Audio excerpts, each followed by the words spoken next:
राजमहल की हर ईंट, हर दीवार किसी रहस्य को समेटे हुए थी। रानी सौम्या, जो अपने सौंदर्य और बुद्धिमानी के लिए प्रसिद्ध थी, अचानक एक रात महल की झील में मृत पाई गई। राजा वीरेंद्र ने इसे एक दुर्घटना मान लिया, लेकिन महल के कुछ पुराने सेवकों का मानना था कि यह कोई साधारण मृत्यु नहीं थी। संध्या का समय था। राजमहल की छत पर खड़ा राजा वीरेंद्र गहरी सोच में डूबा था। सामने फैला विशाल आंगन सुनसान लग रहा था, लेकिन उसकी आंखों में पुरानी यादों की हलचल थी। यह वही जगह थी जहां रानी सौम्या उसके साथ घंटों बैठा करती थी। उनकी हंसी, उनकी बातें, उनके साथ बिताए हर पल आज भी जैसे हवा में गूंज रहे थे। राजा की आंखें बंद हुईं और बीते दिनों के दृश्य उसकी आंखों के सामने तैरने लगे। एक रात महल की छत पर राजा वीरेंद्र और रानी सौम्या साथ बैठे थे। चांद की रोशनी रानी के चेहरे पर पड़ रही थी, जिससे उनका सौंदर्य और निखर उठा। राजा ने उनका हाथ थामते हुए कहा, सौम्या, जब तक मेरे शरीर में प्राण है, मैं तुम्हारी रक्षा करूंगा। तुम्हारी हंसी ही मेरी दुनिया है। रानी मुस्कुराई और धीरे से बोली, और यदि कभी मैं नहीं रही तो क्या तुम मुझे भूल जाओगे? राजा ने गहरी नजरों से उनकी ओर देखा।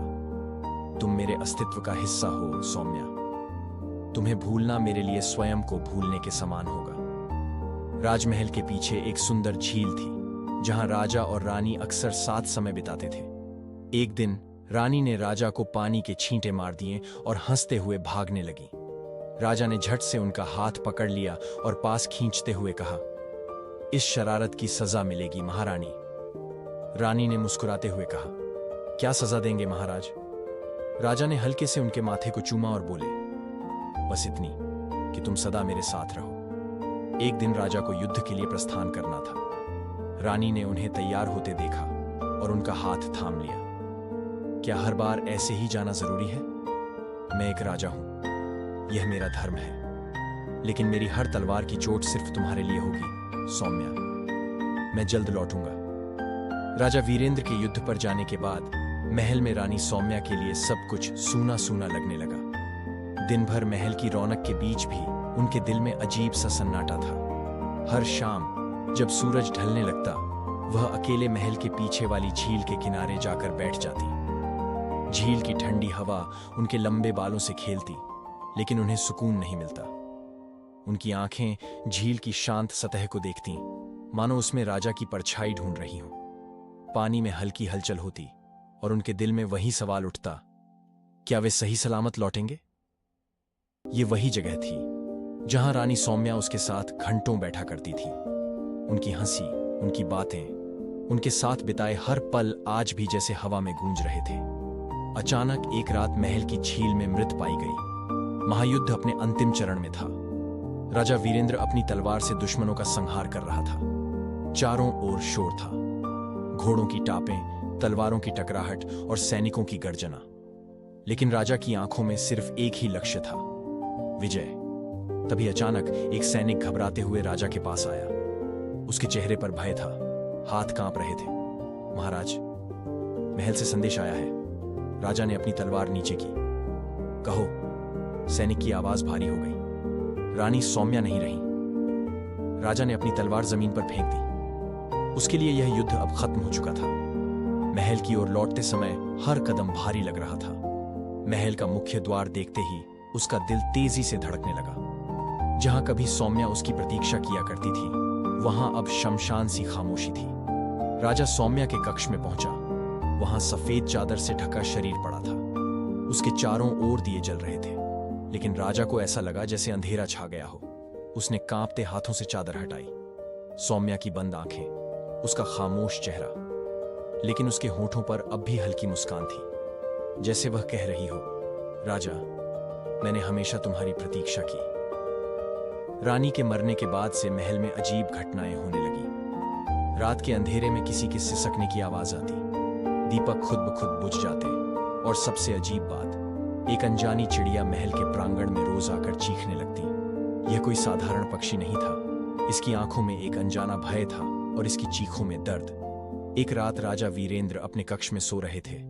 तभी उन्होंने महसूस किया कि कोई उनके कानों में फुसफुसा रहा है, राजा, मुझे न्याय चाहिए। मेरा हत्यारा तुम्हारे पास ही है। राजा ने इधर उधर देखा, पर कोई नजर नहीं आया। अचानक खिड़की से वही अजीब चिड़िया अंदर आई और उनके सामने जाकर फड़फड़ाने लगी। जब राजा ने ध्यान से देखा तो पाया कि चिड़िया की आंखों में वही दर्द था जो कभी रानी सौम्या की आंखों में दिखता था। कुछ दिनों बाद राजमहल के मंदिर में भगवान की मूर्ति पर खून के छींटे पाए गए। जब राजा ने पास जाकर देखा तो खून से एक आकृति बनी थी, एक पक्षी जैसी आकृति। यह वही चिड़िया थी जो महल में बार बार दिखती थी। राजा भयभीत हो गए, पर उन्होंने अब भी इन संकेतों को नजरअंदाज किया। लेकिन अगली रात जब महल की झील के पास एक सेवक ने रानी की परछाई देखी तो अफवाह फैल गई कि रानी की आत्मा अब भी महल में भटक रही है। राजा ने खुद को शांत करने के लिए महल के दरबार में एक उत्सव रखा। जैसे ही नृत्य आरंभ हुआ, वही चिड़िया उड़कर आई और राजा के मुकुट पर बैठ गई। तभी एक अदृश्य आग चिड़िया के पंखों में धधक उठी और वह चीखती हुई हवा में विलीन हो गई। लेकिन जलते पंखों से एक संदेश जमीन पर गिरा। उसने मुझे झील में धक्का दिया था। महल के सबसे करीबी शख्स से सावधान रहो। अब राजा का शक गहराने लगा। उन्होंने रानी की हत्या के पीछे की सच्चाई जानने का संकल्प लिया। एक रात राजा वीरेंद्र ने महसूस किया कि महल की दीवारें जल रही हैं, लेकिन आग से नहीं बल्कि अदृश्य शक्तियों से। वे भागते हुए झील के पास पहुंचे और वहां रानी सौम्या की परछाई दिखाई दी। उसने एक उंगली उठाकर महल के मुख्यमंत्री की ओर इशारा किया। इसी ने मुझे झील में धक्का दिया था। यह महल की गद्दारी में लिप्त था। राजा ने तुरंत मंत्री को गिरफ्तार करवाया और जब उससे सख्ती से पूछताछ की गई तो उसने अपना अपराध स्वीकार कर लिया। वह राजा के खिलाफ षड्यंत्र कर रहा था और इसलिए रानी को मार दिया था। जैसे ही मंत्री को दंड दिया गया, महल में सब कुछ सामान्य हो गया। चिड़िया फिर से प्रकट हुई, लेकिन इस बार उसकी आंखों में दर्द के बजाय शांति थी। वह राजा की ओर झुकी जैसे धन्यवाद कह रही हो और फिर अंधेरे में विलीन हो गई। रानी सौम्या को आखिरकार न्याय मिल गया था। कहते हैं, एक राजा के लिए सबसे बड़ी विजय उसकी सत्ता नहीं बल्कि उसका प्यार होता है। राजा वीरेंद्र ने हर युद्ध जीता, लेकिन अपनी सबसे अनमोल दौलत रानी सौम्या को खो दिया। कभी कभी तकदीर हमारे सामने ऐसे सवाल छोड़ जाती है जिनका जवाब हमें उम्र भर नहीं मिलता। क्या राजा की यह जीत सच में एक जीत थी या यह उसकी सबसे बड़ी हार थी?